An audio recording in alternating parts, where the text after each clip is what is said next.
সাদ সালামি মায়ার নবীর বড় পাগল। দোকানদারকে বলতেছে, দোকানদার ভাই, যেই মালগুলো আমাকে দিয়েছো সব মালগুলো ফিরায়া নাও, আমার 400 দিরহাম আমাকে ফিরায়া দাও। দোকানের মাল ফিরায়া দেওয়ার পর মায়ার নবীর সাহাবী সাদ সালামি রাদিয়াল্লাহু তাআলা আনহু ওই 400 দিরহাম দিয়ে একটা ঘোড়া ক্রয় করলেন, আর একটা তরবারি জিহাদের জন্য ক্রয় করলেন।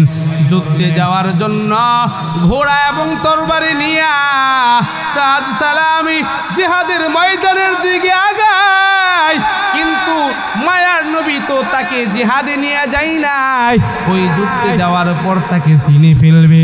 এই জন্য সাহাবী একখানা কাপড়ের টুকরা, কালো কাপড়ের টুকরা সাথে নিয়ে চেহারাটা ঢেকে ফেলছে। কন্যা সুবহানাল্লাহ। মায়ার নবী তো তাকে নেই নাই, কেন? নতুন বিবাহ করছে, নতুন বিবাহ করছে, স্ত্রীর হক আছে, স্ত্রীর কাছে যাবে, তাকে তো নিয়ে যায় নাই।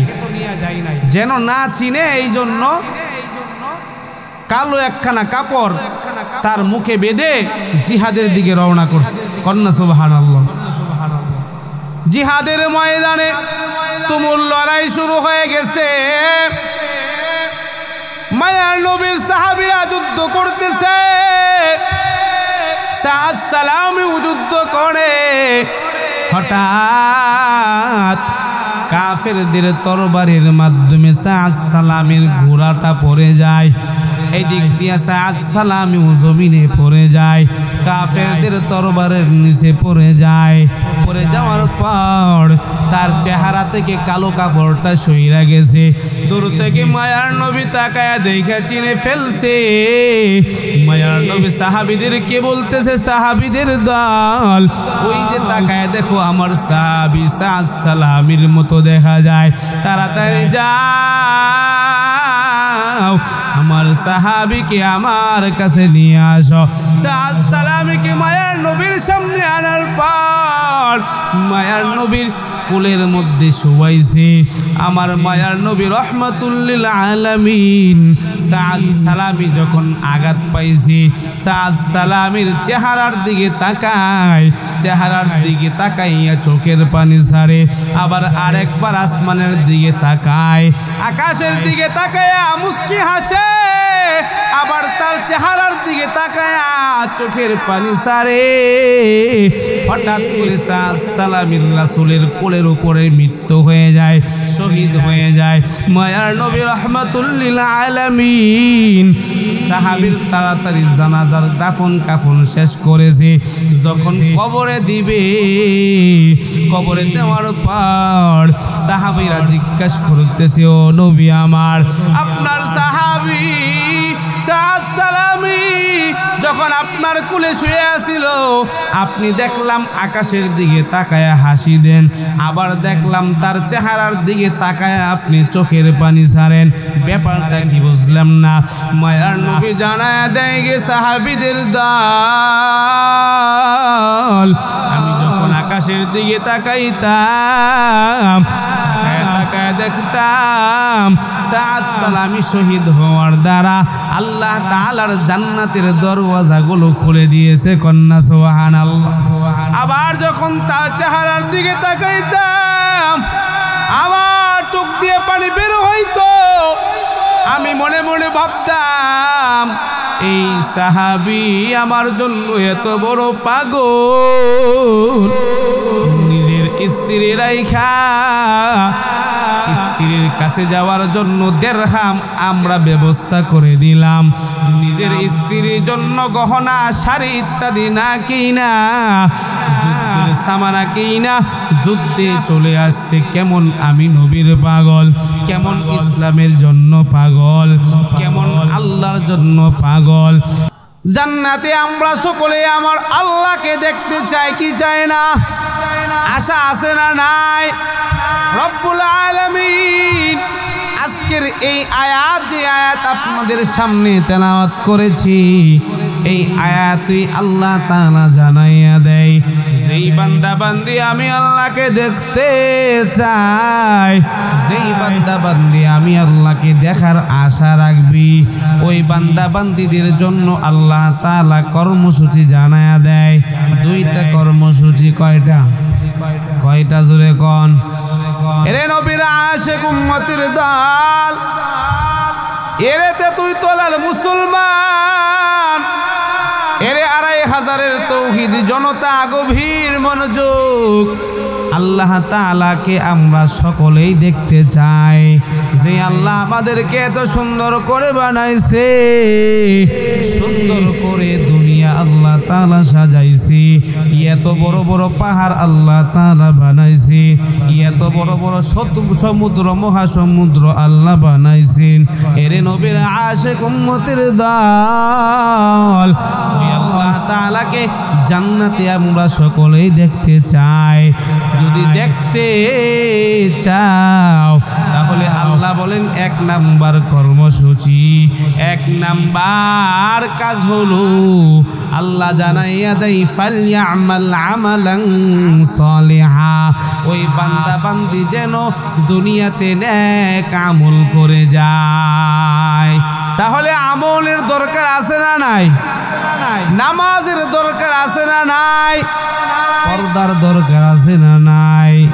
এরে নবীর আশিক উম্মতের দল, গুনাহ থেকে বেঁচে চলবার দরকার আছে না নাই? নামাজ ৫ ওয়াক্ত আমাদের দরকার আছে না নাই? যদি আল্লাহকে দেখতে চাও তাহলে দৈনন্দিন আমল করো রে বাজান। অনেকে এই কথাও স্লোগান দেয় যে নামাজ না পড়লে কি হবে, আমাদের অন্তরে ঈমান ঠিক আছে, আছে না নাই? আপনাদের এলাকায় মনে হয় নাই? নামাজ আছে, নামাজ পড়া লাগবে, এটা কোরআনে কোথায় আছে, হাদিসে কোথায় আছে? এমন ভণ্ড আছে না নাই? আছে না নাই? কোন বলে নামাজ লাগবে না, নামাজ পড়ার কথা নাকি আল্লাহ কোরআনে কোথাও বলে নাই? জোরে কন্না নাউজুবিল্লাহ। এরে নবীর আশিক উম্মতের দল, বলতেছিলাম যদি সকলেই আল্লাহকে দেখার ইচ্ছা রাখি, যদি আল্লাহর সাথে জান্নাতে দেখা করতে চাই, তাহলে ১ নাম্বার কাজ হলো ফালইয়ামাল আমালান সালিহা, ১ নাম্বার কাজ হলো নেক আমল করা লাগবে, নেক আমল। ২ নাম্বার কর্মসূচি আল্লাহ জানাইয়া দেয়, এরে নবীর আশিক উম্মতের দল, এরে বান্দা বান্দিরা শুনে নাও, আমি আল্লাহর জন্য আমল করবা, নামাজ আমি আল্লাহর জন্য করবা, দুনিয়াতে কাউকে দেখানোর জন্য নয়। দান করবা আমি আল্লাহর জন্য, কোরবানি করবা আমি আল্লাহর জন্য। কথা কোন ঠিক কিনা? সব কিছু হবে কার জন্য?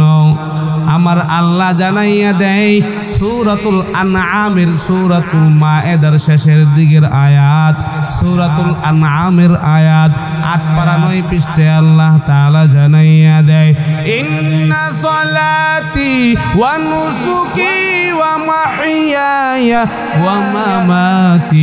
ওয়া মামাতি লিল্লাহি রাব্বিল আলামিন। আমার আল্লাহ তাআলা বলে বান্দা বান্দিরা শুনো, নিশ্চয় তোমাদের নামাজ, তোমাদের রোজা, হজ, যাকাত, কুরবানি, জীবন বেঁচে থাকা, মৃত্যুবরণ করা, সব কিছু হবে একমাত্র আমি আল্লাহর জন্য। কথা কোন ঠিক কিনা? সুতরাং আল্লাহ তাআলা জানাইয়া দেয় বান্দা বান্দিরা রে, যে আমল হবে আমার জন্য, যেই কুরবানি হবে আমার জন্য, যেই নামাজ হবে আমি আল্লাহর তাআলার জন্য, যেই সেজদা হবে আমি আল্লাহর জন্য। আমি আল্লাহ তাআলা ছাড়া সেজদার মধ্যে, নামাজের মধ্যে, ইবাদতের মধ্যে, রোজার মধ্যে, কুরবানির মধ্যে অন্য কাউকে অংশীদার বানানো যাবে না। কথা কোন ঠিক কিনা? লা ইউশরিক বিইবাদাতি রাব্বি, আল্লাহ তাআলা বলে এমন আমল করো, এমন নেক আমল করবা রে মুমিন যেই নেক আমলের মধ্যে লা ইউশরিক বিইবাদাতি রব্বি, যেই আমলের মধ্যে কোনো ভেজাল নাই, ভেজাল মুক্ত আমল করবা। বলে কিসের ভেজাল? আল্লাহ তাআলা জানাইয়া দেয়, বলে শিরিক নামের এক বড় ভেজাল। শিরিক নামের বড় ভেজাল। শিরিক হলো এমন ভেজাল, যদি খাঁটি দুধের মধ্যে একটু অংশ সেনার সিটা চলে যায় অথবা পায়খানা নাপাকির সিটা চলে যায়, ওই দুধ কি আমি আপনার সামনে দিলে আমরা পান করব নি? কথা কন। সামান্য দুধের মধ্যে অন্য সাধারণ ভেজাল যদি পড়ে যায়, ওই দুধটা যেমন পানীয় বস্তু থাকে না, ওই দুধ মানুষ খাইতে চাই না। আল্লাহ তাআলা বলে, বান্দা যেই আমলের মধ্যে শিরিক নামের ভেজাল থাকবে, যেই নামাজের মধ্যে আমি আল্লাহ ছাড়া অন্য কাউকে সন্তুষ্ট করা দেখানোর জন্য থাকবি, যেই দানের মধ্যে আমি আল্লাহকে সন্তুষ্ট ছাড়া দুনিয়ার মানুষ থেকে বাহবা পাওয়ার জন্য নিয়ত থাকবি, যেই সেজদার মধ্যে আমি আল্লাহর কুদরতি পাও ছাড়া দুনিয়ার অন্য কোনো মানুষের পায়ে, অন্য কোনো কবরের সামনে, অন্য কোনো পীরের সামনে, অন্য কোনো হুজুর বুজুর্গ মাশায়েখের সামনে, অন্য কোনো জায়গায় আমি আল্লাহর কুদরতি পাও ছাড়া সেজদা দিবি, ওই বান্দাটা শিরিক করলো, তার নাম মুশরিক। আর যেই বান্দা বান্দি ইবাদতের মধ্যে এই শিরিক নামের ভেজাল ঢুকাইবে, আমার আল্লাহ তাআলা জানাইয়া দেয়, ওয়া মাই ইউশরিক বিল্লাহ ফাকাদ হারামাল্লাহু আলাইহিল জান্নাহ। যেই বান্দা বান্দি আমলের মধ্যে আমার আল্লাহ তাআলার সঙ্গে অন্য কাউকে শরীক বানাবে, আমার আল্লাহ জানায়া দেয় ওই বান্দার জন্য জান্নাত হারাম। জোরে কোন নাউজুবিল্লাহ। জান্নাত যেই বান্দার জন্য হারাম, ওই বান্দার জন্য অবধারিত কি আছে বলেন? কথা কেন বুঝেন নাই?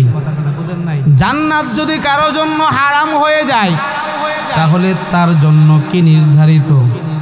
কথা কোন কি নির্ধারিত? সুতরাং এই আয়াত দ্বারা বুঝলাম নেক আমল করা লাগবে, ভেজাল মুক্ত নেক আমল, যে আমলের মধ্যে ভেজাল নাই, শিরিক নাই। আল্লাহ তাআলার কুদরতি পায়ে সেজদা দেওয়া ছাড়া অন্য কারো পায়ে অন্য কোনো কোথাও মাথা নত করা যাবে নি? কথা কন যাবে নি? হুজুর আমরা বাবার সামনে সেজদা দেই না, মাঝে মাঝে বাবার সামনে আমরা মাথাটা নোয়া, এটা নাকি ভক্তি শ্রদ্ধা? কন্যা নাউজুবিল্লাহ। আপনাদের এলাকায় মনে হয় নাই? বাজান পায়ে হাত রেখে বলবো, কারো বিরুদ্ধে চলে গেলে মাফ করে দিবেন। আল্লাহর কোরআন সত্য, জান্নাত সত্য, জাহান্নামও সত্য। কোরআনের বাণীগুলো, কোরআনের কথাগুলো বলে দেওয়া, জানায় দেওয়া আমাদের ইমানি দায়িত্ব। আমাদের দায়িত্ব বলে দেওয়া, আমল করা না করা হলো আপনার ব্যাপার। কথা কোন ঠিক কিনা? তাহলে বুঝলাম বাজান আমল করা লাগবে না, আমল নিজের মন করা আমল করলে চলবে? কথা কন। এই আমলটা হতে হবে নবীজির তরিকায়। মায়ার নবী প্রত্যেকটা আমল করে করে সাহাবীদেরকে শিখায়া গেছেন। এমন কোনো আমল নাই, কাজ নাই মায়ার নবী শিখায়া দেয়া যায় নাই। এরে নবীর আশিক উম্মতের দল, সুতরাং রাসূলের তরিকায় যে আমল যেমনি, ওই আমল অমনি ভাবেই করা লাগবে। কথা কোন ঠিক কিনা? বলে সেজদা দেওয়া হলো বড় ফজিলতপূর্ণ কাজ। এক রাকাতে সেজদা হলো দুইটা, বড় ফজিলতপূর্ণ। সেজদার বড় দাম, বড় ফজিলত। কিন্তু কোনো বান্দা যদি এক রাকাতে সেজদা দুইটার জায়গায় তিনটা দেয় মন গড়া, তাহলে কি তার সেজদা কবুল হবে? কথা কন। কেননা রাসূলের তরিকা অনুযায়ী হয় নাই। রাসূলকে অনুসরণ করা হয় নাই, ইত্তিবা করা হয় নাই। এই জন্য মায়ার নবী জানায়া দেয় কুল্লু উম্মতি ইয়াদখুলুনাল জান্নাতা ইল্লা মান আবা। মায়ার নবী সাহাবীদেরকে জানায়, এরে সাহাবীদের দল, আমার সকল উম্মত, সব উম্মত একদিন জান্নাতে প্রবেশ করবে, তবে যারা মায়ার নবী এখানে আবা বলেন আবা সারা। সাহাবীরা জিজ্ঞাসা, ইয়া রাসূলুল্লাহ, আবা দ্বারা কাদেরকে উদ্দেশ্য করলেন? রহমাতুল লিল আলামিন জানায়, যে বান্দা বান্দি দুনিয়াতে চলতে ফিরতে আমি রাসূলের ইত্তেবা করবে, আমি রাসূলের অনুসরণ করবে।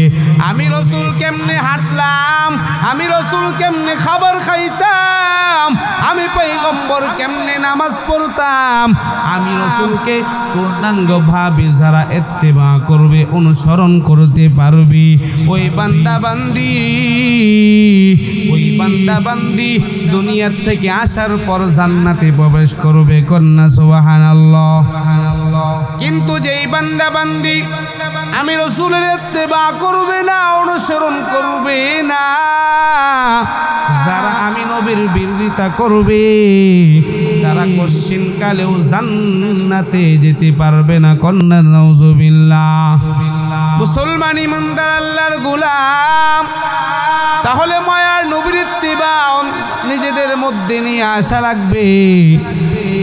আল্লাহ তাআলা মায়ার নবীর ইত্তেবা এত সম্পর্কে আয়াত নাজিল করেন। সূরা আলী ইমরান খুলে দেখবেন, আল্লাহ তাআলা জানাইয়া দেয়, কুল ইন কুনতুম তুহিব্বুনাল্লাহা ফাত্তাবিউনি ইউহিব্বুকুমুল্লাহ ওয়া ইয়াগফির লাকুম যুনুবাকুম ওয়াল্লাহু গফুরুর রহিম। আল্লাহ তাআলা জানাইয়া দেয়, দুনিয়ার মানুষ শুনো, ও নবী আমার, দুনিয়ার উম্মতদেরকে জানায়া দিন, যেই সমস্ত বান্দা বান্দিরা আমি আল্লাহর ভালোবাসা পেতে চাই, এর মুসলমান আওয়াজ দিয়ে বলেন না, আমরা আল্লাহর ভালোবাসা চাই কি চাই না? জোরে বলেন, চাই কি চাই না? যেই বান্দা বান্দি আল্লাহর ভালোবাসা পেতে চায়, ওই বান্দা বান্দি যেন আল্লাহ তাআলা জানাইয়া দেয়, যেই বান্দা বান্দি আল্লাহর ভালোবাসা পেতে চায়, ফাত্তাবিউনি ইউহিব্বুকুমুল্লাহ, ওই বান্দার জন্য এক নাম্বার কাজ হলো মায়ার নবীর ইত্তেবা করা। মায়ার নবী কেমনে চলছেন, কি বলে গেছেন, কি নিষেধ করেছেন, সব কিছু মেনে চলা। আমার মায়ার নবীর ইত্তেবা করার দ্বারা কি হবে? আল্লাহ তাআলা জানাইয়া দেয়, ইউহিব্বুকুমুল্লাহ, আমার রাসূলকে ইত্তেবা করবা, ইত্তেবা করবা, মায়ের নবীকে অনুসরণ করবা, ভালোবাসবা, তাহলে আমি আল্লাহ স্বয়ং তোমাদেরকে ভালোবাসবো। কন্যা সুবহানাল্লাহ। শুধু ভালোবাসবে তা নয়, আমার আল্লাহ যেই বান্দা বান্দিকে ভালোবাসবে, ওই বান্দার জিন্দেগির সব গুনাহ আল্লাহ তাআলা মাফ করে দিবেন। কন্যা সুবহানাল্লাহ। মুসলমান ইমানদার আল্লাহর গোলাম, মায়ার নবীর ইত্তেবা অন্তরে ঢুকাও, মায়ার নবীর এতাআত অন্তরে ঢুকাও, মায়ার নবীর প্রতি মোহাব্বত অন্তরে ঢুকাও রে বাজান। মায়ার নবীর সুন্নতের মোহাব্বত অন্তরে ঢুকাও। খাইতে গেলে মায়ার নবীর সুন্নত খোঁজো, হাঁটতে গেলে মায়ার নবীর সুন্নত খোঁজো, ঘুমাইতে গেছো মায়ার নবীর সুন্নত খোঁজো, বাথরুমে ওয়াশরুমে গেছো মায়ার নবীর সুন্নত আছে না নাই? বাম পা দিয়ে বাথরুমে ওয়াশরুমে প্রবেশ করবা, বের হইতেছো ডান পা দিয়ে বের হইবা। মসজিদে গেছো ডান পা দিয়ে যাও, মসজিদ হইতে বের হইতেছো বাম পা দিয়ে বের হইবা। যেই বান্দা বান্দি মায়ার নবীর সুন্নতের ভালোবাসা অন্তরে ঢুকাইবে, মায়ার নবীর সুন্নাত পালন করবে, মায়ার নবী জানায়া দেয় সুন্নতি ফাকাদ আহাব্বানি, যেই বান্দা বান্দি আমার সুন্নতকে ভালোবাসবে ওই বান্দা বান্দি সে যেন আমাকেই ভালোবাসলো। আর যেই বান্দা বান্দি আমার ভালোবাসা অন্তরে নিতে পারবে কানা মাই ফিল জান্নাহ, ওই বান্দা বান্দি জান্নাতে আমার সঙ্গে থাকবি। সুবহানাল্লাহ সুবহানাল্লাহ। মায়ার নবীর সঙ্গে জান্নাতে থাকতে চাই কি চাই না? জোরে কোন চাই কি চাই না? জবান যাদের বন্ধ থাকবে তারা মনে হয় চাই না। আওয়াজ দিয়ে কোন না সবাই মায়ার নবীর সাথে জান্নাতে থাকতে চাই কি চাই না?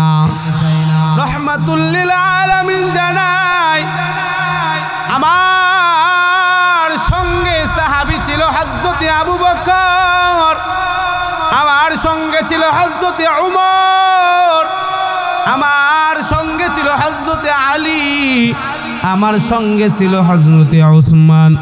যেই সমস্ত সাহাবীরা আমাকে দেখছে আমার হাতে তারা কালিমা পড়ে মুসলমান হয়েছি, সব সময় আমার সঙ্গে ছিল।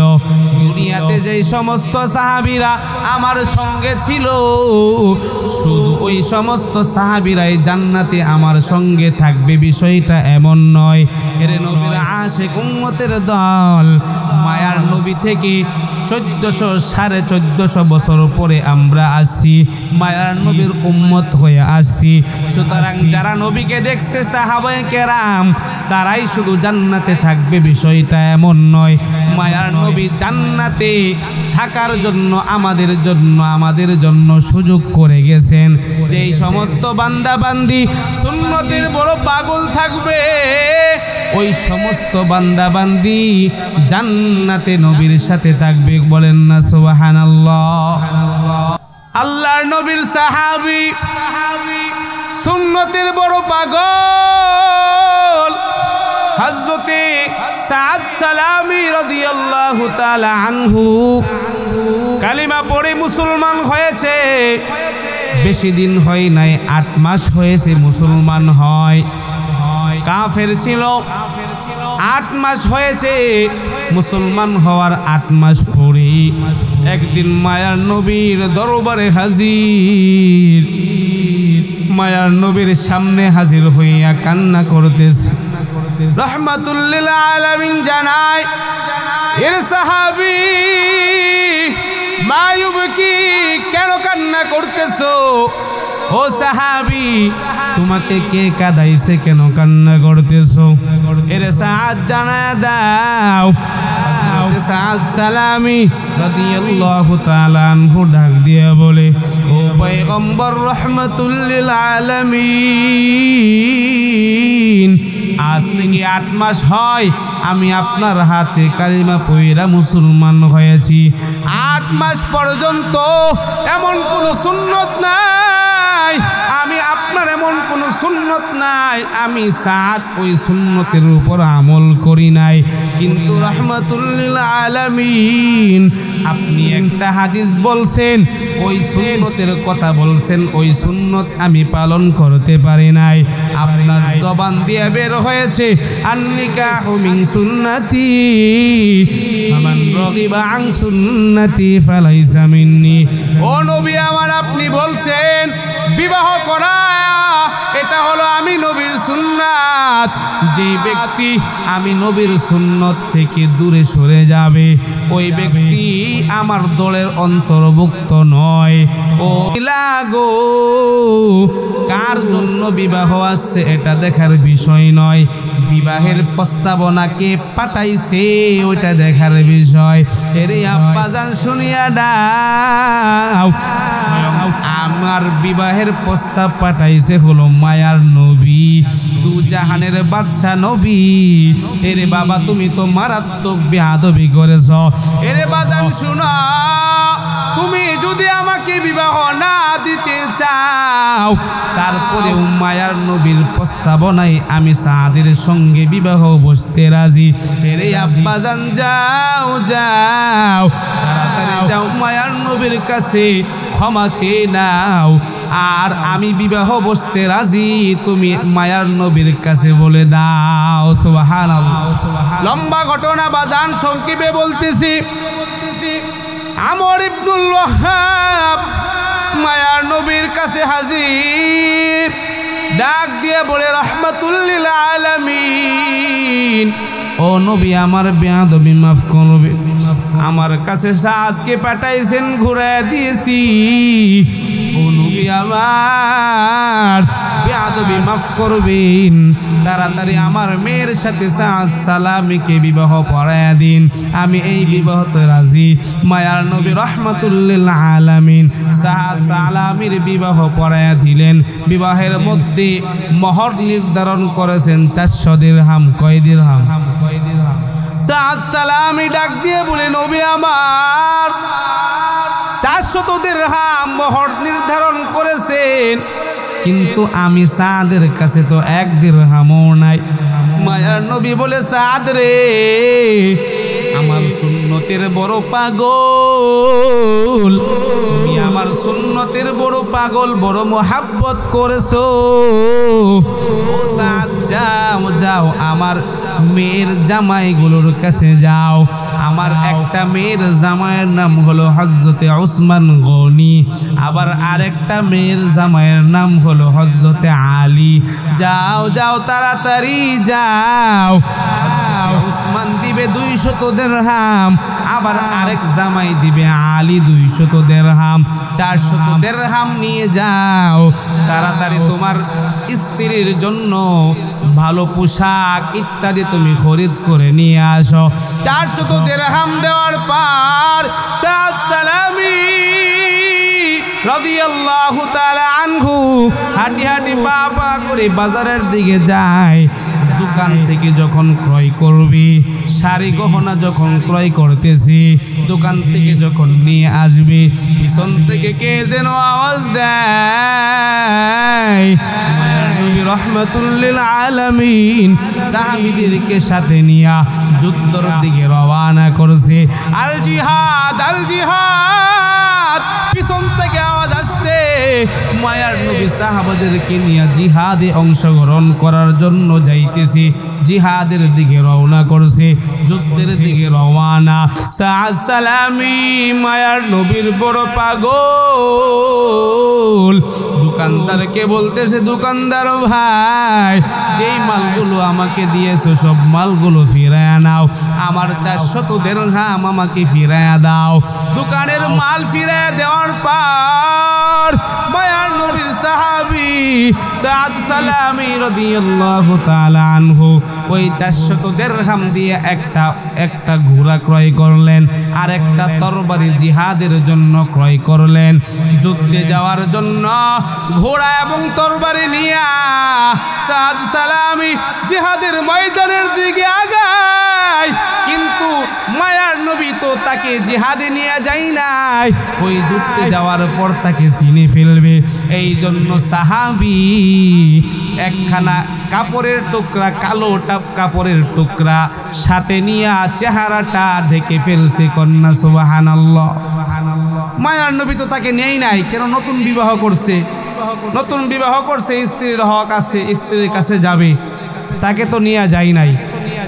যেন না চিনে এই জন্য কালো একখানা কাপড় তার মুখে বেঁধে জিহাদের দিকে রওনা করছে। কন্যা সুবহানাল্লাহ। জিহাদের ময়দানে তুমুল লড়াই শুরু হয়ে গেছে। মায়ার নবীর সাহাবীরা যুদ্ধ করতেছে, সাদ সালামী যুদ্ধ করে। হঠাৎ কাফেরদের তরবারির মাধ্যমে সাদ সালামীর ঘোড়াটা পড়ে যায়। এই দিক দিয়ে সাদ সালামী জমিনে পড়ে যায়। কাফেরদের তরবারের নিচে পড়ে যায়। পড়ে যাওয়ার পর তার চেহারা থেকে কালো কাপড়টা সইরা গেছে। দূর থেকে মায়ার নবী তাকায়া দেখে চিনে ফেলছে। মায়ার নবী সাহাবীদেরকে বলতেছে, সাহাবীদের দল, ওই যে তাকায়া দেখো আমার সাহাবী সাদ সালামির মতো দেখা যায়, তাড়াতাড়ি যাও আমার সাহাবীকে আমার কাছে নিয়ে আসো। সাদ সালামিকে মায়ার নবীর সামনে আনার পর মায়ার নবীর কোলের মধ্যে শোয়াইছে। আমার মায়ার নবী রহমাতুল লিল আলামিন সাদ সালামি যখন আঘাত পাইছে, সাদ সালামির চেহারার দিকে তাকায়, চেহারার দিকে তাকাইয়া চোখের পানি ছাড়ে। আবার আরেকবার আসমানের দিকে তাকায়, আকাশের দিকে তাকায়া মুস্কি হাসে।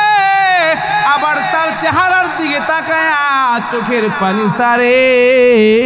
হঠাৎ করে সাদ সালামির রাসূলের কোলের উপরে মৃত্যু হয়ে যায়, শহীদ হয়ে যায়। মায়ার নবী রহমাতুল লিল আলামিন সাহাবীর তাড়াতাড়ি জানাজার দাফন কাফন শেষ করেছে। যখন কবরে দিবে, কবরে দেওয়ার পর সাহাবীরা জিজ্ঞাসা করতেছে, ও নবী আমার, আপনার সাহাবী সাদ সালামি যখন আপনার কোলে শুয়ে আছিল, আপনি দেখলাম আকাশের দিকে তাকায়া হাসি দেন, আবার দেখলাম তার চেহারার দিকে তাকায়া আপনি চোখের পানি ছাড়েন, ব্যাপারটা কি বুঝলাম না। মায়ার নবী জানায়া দেয় গে সাহাবীদের দল,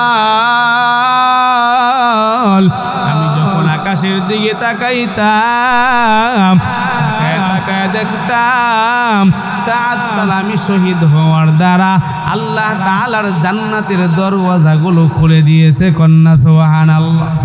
আবার যখন তার চেহারার দিকে তাকাইতাম, আমার চোখ দিয়ে পানি বের হইতো। আমি মনে মনে ভাবতাম, এই সাহাবী আমার জন্য এত বড় পাগল, নিজের স্ত্রী রাইখা স্ত্রীর কাছে যাওয়ার জন্য দিরহাম আমরা ব্যবস্থা করে দিলাম, নিজের স্ত্রীর জন্য গহনা শাড়ি ইত্যাদি না কিনা, যুদ্ধের সামানা কিনা যুদ্ধে চলে আসছে। কেমন আমি নবীর পাগল, কেমন ইসলামের জন্য পাগল, কেমন আল্লাহর জন্য পাগল। এরে নবীর আশিক উম্মতের দল, এরে আল্লাহর বান্দা যুবক, এরে দাড়ি পাখা মুরব্বী বাবা বাজান, এই জন্য বলতেছিলাম আমলটা হতে হবে মায়ার নবীর তরিকায়, মায়ার নবীর মোহাব্বত নিয়ে সুন্নতের প্রতি মোহাব্বত বাড়ানো লাগবে, সুন্নতের ইত্তেবা করা লাগবে। এরে নবীর আশিক উম্মতের দল, মায়ার নবীর ভালোবাসা যদি অন্তরে থাকে, যদি মায়ার নবীর ইশক অন্তরে থাকে, তাহলে ওই ব্যক্তির নাম হয়ে যায় আশিক, আশিকি রাসূল। আল্লাহ তাআলা জানাইয়া দেয়, যেই বান্দা বান্দি দুনিয়ার জমিনে আমার হুকুম মানার সাথে সাথে রাসূলকে মোহাব্বত করিয়া ইশক অন্তরে নিয়ে চলতে পারবে, ওই বান্দার জন্য দুনিয়াতেও কোনো ভয় নাই, আখিরাতেও কোনো ভয় নাই। কন্যা সুবহানাল্লাহ। মায়ার নবীর বড় পাগল ছিল হযরত বেলাল, মায়ার নবীর বড় পাগল হযরত আবু বকর, মায়ার নবীর জন্য বড় পাগল হযরত উমর। কেমন ছিল আবু বকর মায়ার নবীর জন্য বড় পাগল? সকলেই জানেন সাইয়্যিদুনা হযরত আবু বকর মায়ার নবীর জন্য বড় পাগল, নিজের ধর্ম থেকে ফিরে আসছে মায়ার নবীর ধর্মে। মায়ার নবী যখন মক্কার জমিনে কালিমার দাওয়াত, ঘরে ঘরে কালিমার দাওয়াত দেয়, মানুষের দাঁড়ে দাঁড়ে ঘুরে ঘুরে কালিমার দাওয়াত দেয়, মায়ার নবীর শত্রু সবাই হয়ে যায়। কাফেরেরা মায়ার নবীকে কষ্ট দেয়, মায়ার নবীকে কষ্ট দেয়, নানান ধরনের কথা বলে। মায়ার নবীর চাচা আবু জাহেল সহ মায়ার নবীকে কষ্ট দিয়েছে। এরে নবীর আশিক উম্মতের দল, ওই সময় আল্লাহ তাআলার থেকে অর্ডার আসছে, ও পয়গম্বর আপনি নবীকে কাফেররা বড় কষ্ট দেয়, আপনার এলাকার মানুষ বড় কষ্ট দেয়। ও নবী আমার, আর আপনার এলাকায় থাকার দরকার নয়, আপনি মদিনার দিকে তায়েফের দিকে প্রথমে হিজরত করেন। যখন হিজরতের ঘোষণা আসছে, মায়ার নবী সরকার দু আলম নবী আবু বকরকে জানায় দিয়ে, আবু বকর আল্লাহ তাআলার কাছ থেকে অর্ডার আসছে, আর এলাকায় থাকা যাবে না। যে এলাকায় আমার বাবা নাই, যে এলাকায় আমার মা নাই, যে এলাকায় আমার দাদা আব্দুল মুত্তালিব নাই, আবু বকর মানুষেরা কষ্ট দেয়, আর এলাকায় থাকা যাবে না, হিজরত করা লাগবে। আল্লাহ তাআলা বলছেন তোমাকে সঙ্গে নিয়ে হিজরত করব।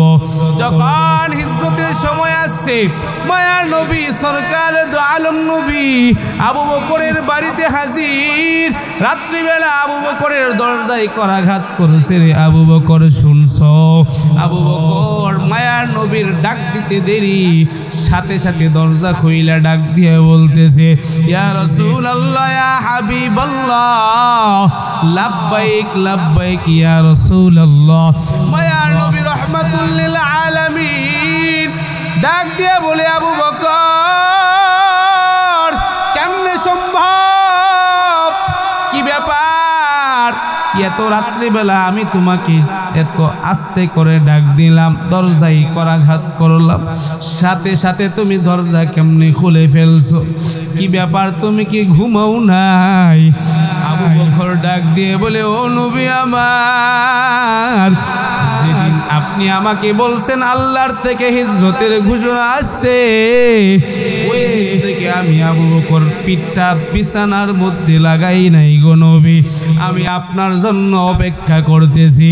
কেমন ছিল মায়ার নবীর পাগল, এর নবীর আশিক উম্মতের দল, মায়ার নবীর সুন্নত মানা ছাড়া, মায়ার নবীর তরিকা অনুযায়ী চলা ছাড়া দুনিয়ার জমিনেও সাকসেস হওয়া সম্ভব নয়, আখিরাতেও সাকসেস হওয়া সম্ভব নয়। কথা কোন ঠিক কিনা? অনেকে আছে বর্তমানে একটা দল বেরোইছে, তারা হলো কিতাবুল্লাহ, শুধু আল্লাহর কোরআন মানে, হাদিস এগুলা সব মিথ্যা বানোয়াট, কন্যা নাউজুবিল্লাহ। আর একদল আছে, তারা হলো শুধু বলে যে আমরা হাদিস মানি, তারা আবার সহি হাদিস মানে। এমন একটা দল আছে না নাই? কথা কোন আছে না নাই? সহি হাদিস মানি বইলে বলে এলাকার ফিতনা ছড়ায়। তবে বিষয় হচ্ছে, যেটা বলতেছিলাম, আমল করা লাগবে, যে আমলের মধ্যে ভেজাল নাই, এবং যে আমলটা রাসূলের তরিকা অনুযায়ী, রাসূলের সুন্নাহ অনুযায়ী আমল, যদি এভাবে আমল করে চলতে পারি, তাহলে আল্লাহর হাবিব সরকারে দু আলম নবী বলেন, দুনিয়ার জমিনে তুমি কখনো পথভ্রষ্ট হবে না। যদি বলি সুবহানাল্লাহ। মুসলমান বলতেছিলাম যে মায়ার নবীর ইশক অন্তরে নেওয়া, যদি মায়ার নবীর ইশক মুহাব্বত অন্তরে নিয়ে দুনিয়াতে চলতে পারি, তাহলে যখন দুনিয়া থেকে চলে যাব, হঠাৎ একদিন দু চোখ বন্ধ হয়ে যাবে, দুনিয়া তাকার জায়গা নয় রে মুমিন। দুনিয়াতে যারাই আমাদের পূর্বে ছিল তারা আজকে নাই, আমি আপনি হঠাৎ দুনিয়া থেকে চলে যাবে। কথা বলেন ঠিক কিনা? আজকে এই মজলিসে আসি, কালকে রাত পর্যন্ত থাকতে পারবো গ্যারেন্টি নাই। হঠাৎ করে দুই চোখ বন্ধ হয়ে যাবে, যখন আপনাকে আমাকে কবরে রাখা হবে রে বাজান, যখন যেই মুহূর্তে কবরে রাখা হবে, ওই কবরের মধ্যে সওয়াল হবে কয়টা? কথা কয় না, কয় সওয়াল? কতক্ষণ? কয় সওয়াল? প্রশ্ন হবে কয়টা? এক নাম্বার প্রশ্ন সবাই জানি, উত্তরও জানি, কিন্তু দুনিয়াতে উত্তর জানার দ্বারা কোনো লাভ নাই যদি আখিরাতে কবরে যাওয়ার পর উত্তর জবান দিয়ে না বের হয়। কথা কোন ঠিক নেই? এক নাম্বার প্রশ্ন, আমার রব্বুকা, এরে নবীর উম্মত, দুনিয়া থেকে আসছো, দুনিয়া থেকে আসছো, মার রব্বুকা, দুনিয়াতে তোমার রব কে ছিল?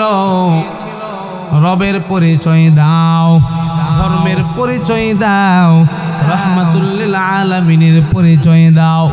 যদি রহমাতুল্লিল আলামিন কি দুনিয়াতে না চিনো, নবীর আদর্শে যদি না চলতে পারো, নবীর সুন্নতের উপর যদি চলতে না পারো, তাহলে বাজান ওই কবরের প্রথম গাটিতেই ধরা খাওয়া লাগবে।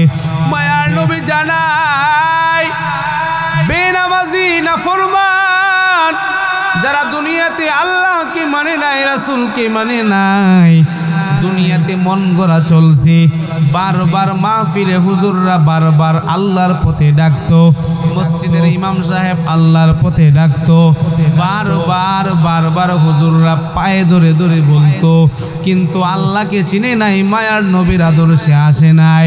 এর নবীর আশিক উম্মতের দল যদি এমন নাফরমানি নিয়ে যদি কবরে যাও, তাহলে কবরে যাওয়ার পর মায়ার নবী জানায়া দেয়, আল্লাহ তাআলা ঘোষণা দিবেন, রে কবরের মাটি,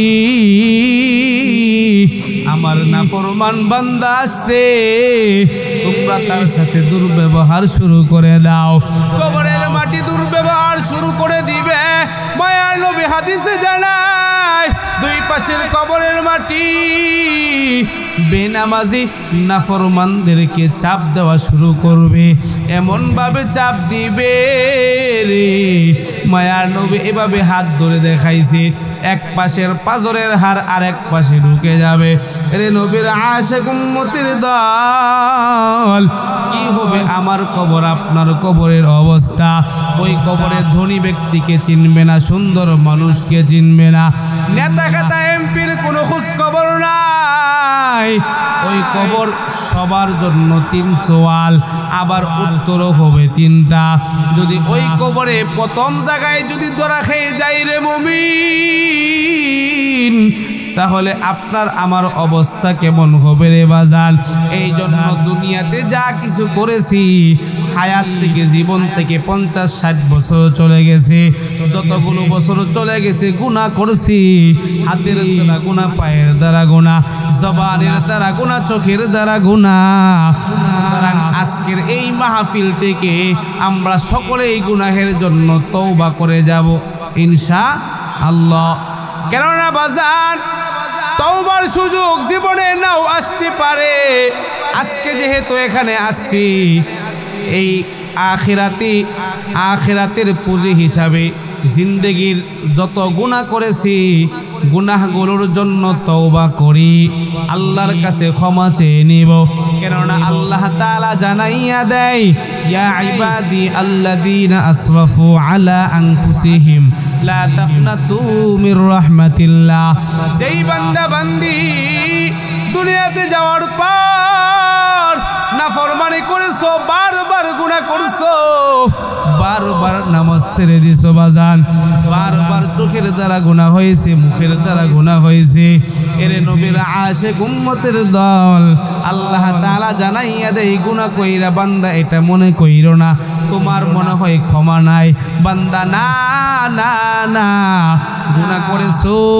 ওই যেতে 2 তলা দক্ষিণ পাড়া যে মাহফিল হইতেছে, মাহফিলে গিয়া শেষ পর্যন্ত মুনাজাতের পূর্বে তওবা করে বান্দা আমি আল্লাহকে ডাক দাও। বান্দারে যদি মন থেকে আমি আল্লাহকে ডাকতে পারো, আমি আল্লাহকে তোমরা ডাক দিতে দেরি হবে। উদউনি আস্তাজিব লাকুম, আমি আল্লাহ তোমাদের ডাকে সাড়া দিতে দেরি করব না। কন্যা সুবহানাল্লাহ।